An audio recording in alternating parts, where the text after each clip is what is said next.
Último bloque ya de Plural. Vamos a hablar con el investigador, con el escritor, con el periodista Gustavo Rojana, que estuvo hoy en Posadas presentando un libro muy particular. Pero vamos a meternos en el tema. Bienvenido, Gustavo, un gusto tenerte. Muchísimas gracias. ¿De qué se trata este acuerdo de paz allá en Medio Oriente, entre Israel, entre Gaza, entre los Estados Unidos? Es un acuerdo de paz principalmente para que cese el bombardeo sobre la población civil palestina. Es una cantidad de 20 puntos, algunos de ellos de muy difícil concreción. Principalmente se estaba tratando de que el bombardeo cese, entregar los presos palestinos que están en cárceles israelíes, Hacer ese intercambio. Y los secuestrados por Hamas dentro de la franja de Gaza también devolverlos. Se devolvieron 20 personas con vida que quedaban, 4 cuerpos, y aún queda una cantidad de cuerpos sin poder reintegrar a sus familiares, principalmente porque no nos olvidemos que Gaza fue bombardeada completamente y muchos de esos muertos y muchos de esos cuerpos es imposible poder rescatarlo porque hay muchos escombros sobre ellos. Por eso también él hoy en la charla decía que hay un número de más de 68.000 palestinos asesinados, 20.000 eran niños y una cantidad todavía de palestinos sin poder determinar por qué yacen bajo los escombros. ¿Le interesa a la Argentina este tema? Vos sos una suerte de especialista en temas palestinos, israelíes. Estuve leyendo que tenés familiares y amigos en ambos lados. ¿Cómo sale de los medios? ¿Está este tema en la población? No, en realidad la gran mayoría de los medios están ocultando y han ocultado lo que viene ocurriendo en Palestina, pero no desde estos últimos 24 meses. Lo vienen ocultando desde hace décadas. Claro.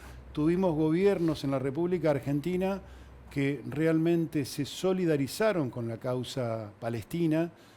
Lamentablemente el actual gobierno, todo lo contrario, es muy pro-israelí. Tal es así que el presidente Milei está hablando de cambiar la embajada de Tel Aviv, llevarla a Jerusalén, lo cual es una barbaridad. El embajador que tiene la República Argentina en Israel es un rabino, es el asesor espiritual que tuvo el presidente Milei a lo largo de estos últimos años, con lo cual vemos que este gobierno es muy pro-israelí, de la misma manera que lo es el gobierno de Estados Unidos con el presidente Trump. Bueno, en los Estados Unidos uno lo puede entender. Ahora, esa situación acá en la Argentina, ¿crees que es por desconocimiento? ¿Crees que es por geopolítica, por posicionamiento? Creo que son varios los temas.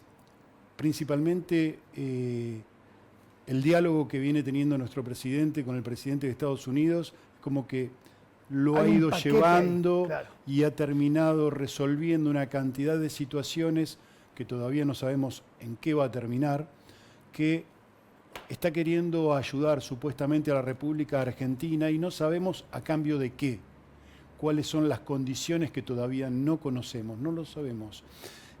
Eso hizo que el presidente Milei se vuelque mucho más hacia Estados Unidos y mucho más hacia Israel, como también hacia otros países de extrema derecha que comparten la misma ideología, tanto la primer ministro italiana, la presidenta italiana igual. Muy afín también a Milei, con Milei. Exactamente. Gustavo, apunté acá, Israel, ¿quiere 2 estados?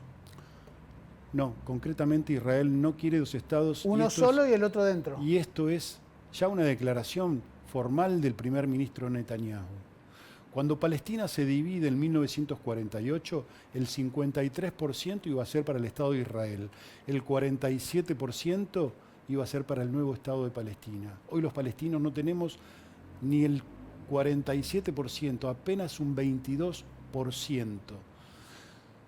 Y si las Naciones Unidas hubieran aplicado todas sus resoluciones, si los países dominantes de este planeta hubieran realmente hecho efectiva esas resoluciones, hoy Palestina tendría su Estado. Pero, ¿cuál es el problema hoy?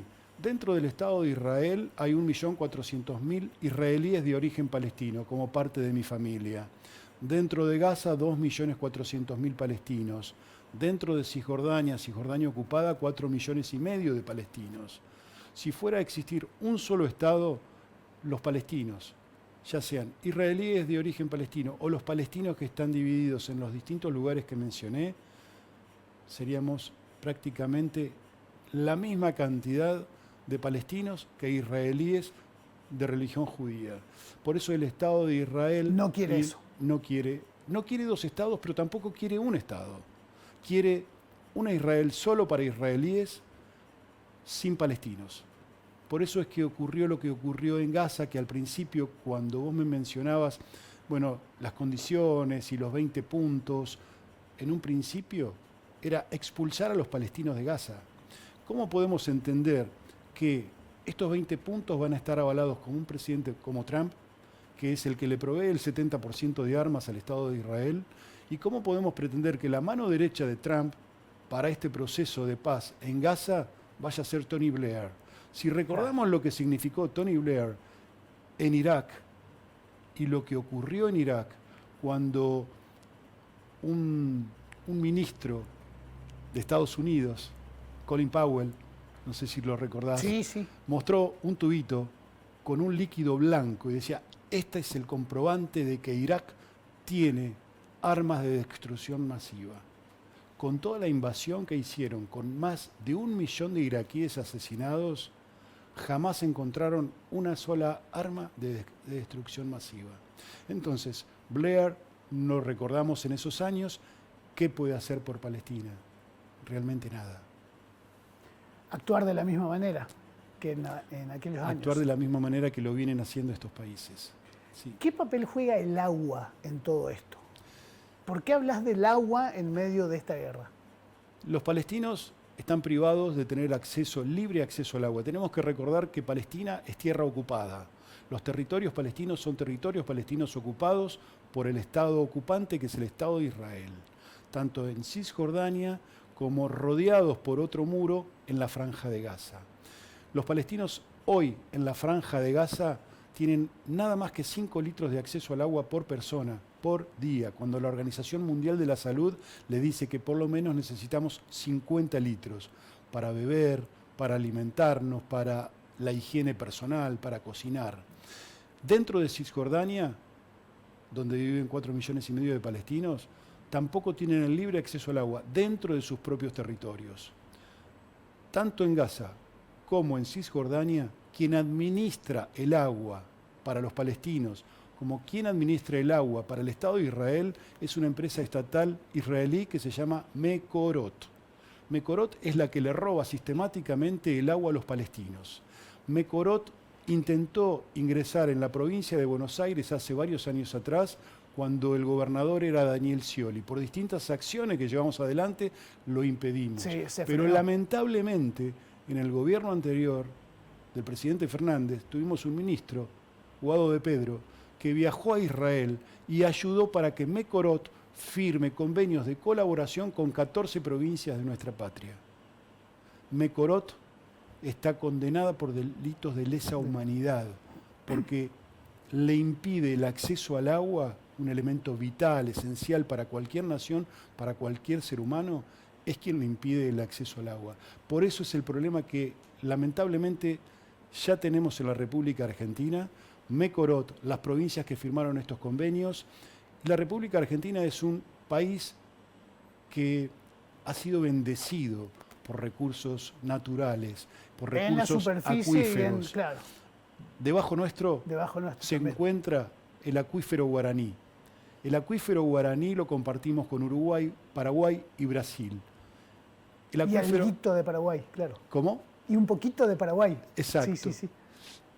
Es el tercer acuífero más importante del planeta. Podría alimentar de agua a toda la humanidad durante 200 años. 200 años, sí. Estados Unidos ya colocó una base militar en Paraguay y ya están en conversaciones para colocar otra base militar en la República Argentina. Todo porque existe en esta zona de la triple frontera el acuífero guaraní. ¿Se viene la guerra por el agua? Dios quiera que no, pero todo ¿O la indica... guerra a través del agua? El agua es el oro blanco que poseemos, quienes tenemos la bendición de tener nuestros recursos. Y hay muchos países que no tienen esa disponibilidad y no la van a tener. Uno de los países que fue bombardeado y que fue destruido fue Libia. No nos podemos olvidar.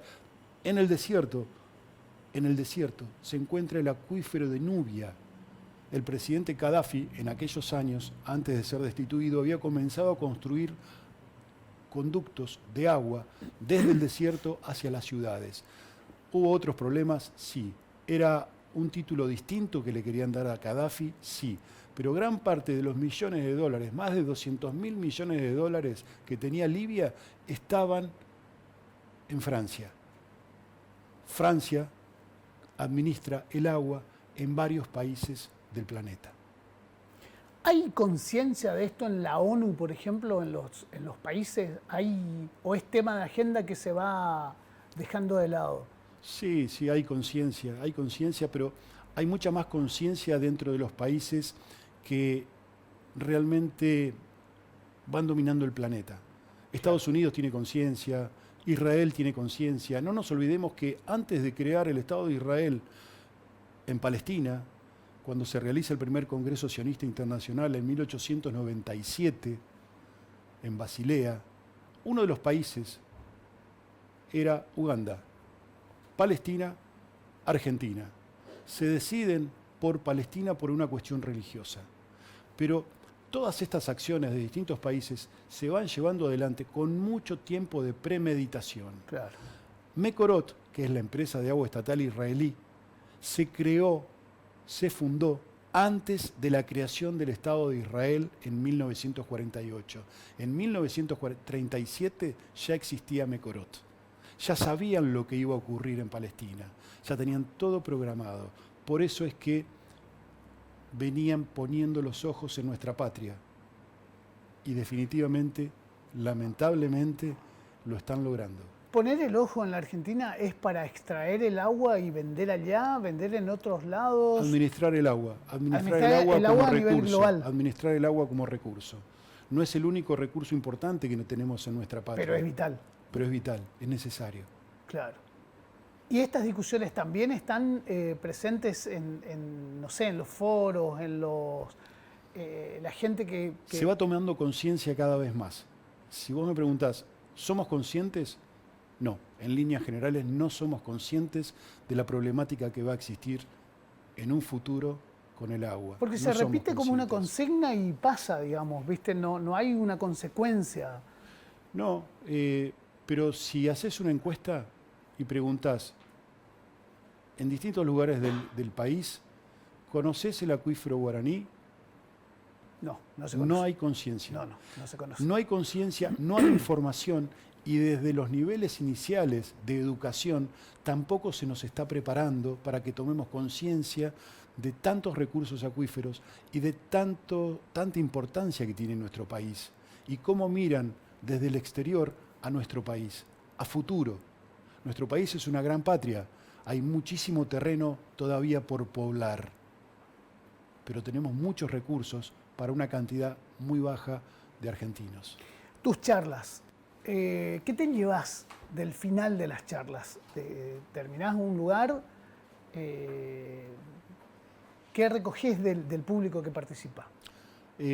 Por ejemplo, cuando empecé a hablar sobre la construcción del muro, en general no se tenía idea de lo que significaba el muro en Palestina, que construyó el Estado de Israel. El Estado de Israel construyó el muro para robarle las tierras más fértiles a los palestinos y los recursos acuíferos más importantes.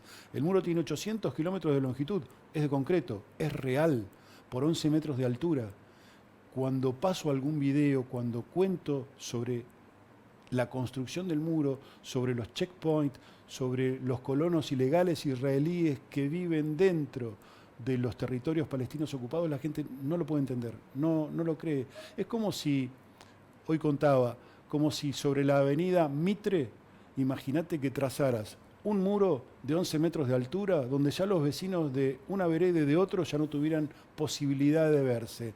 Cuando los chicos que están de una vereda y tienen que ir a un colegio o a una universidad que está del otro lado del muro, en vez de cruzar la avenida, tienen que hacer kilómetros para poder dar toda una vuelta e ingresar. Y muchas veces esos puestos de control que son administrados dentro de los territorios palestinos por el ejército israelí están cerrados. Claro.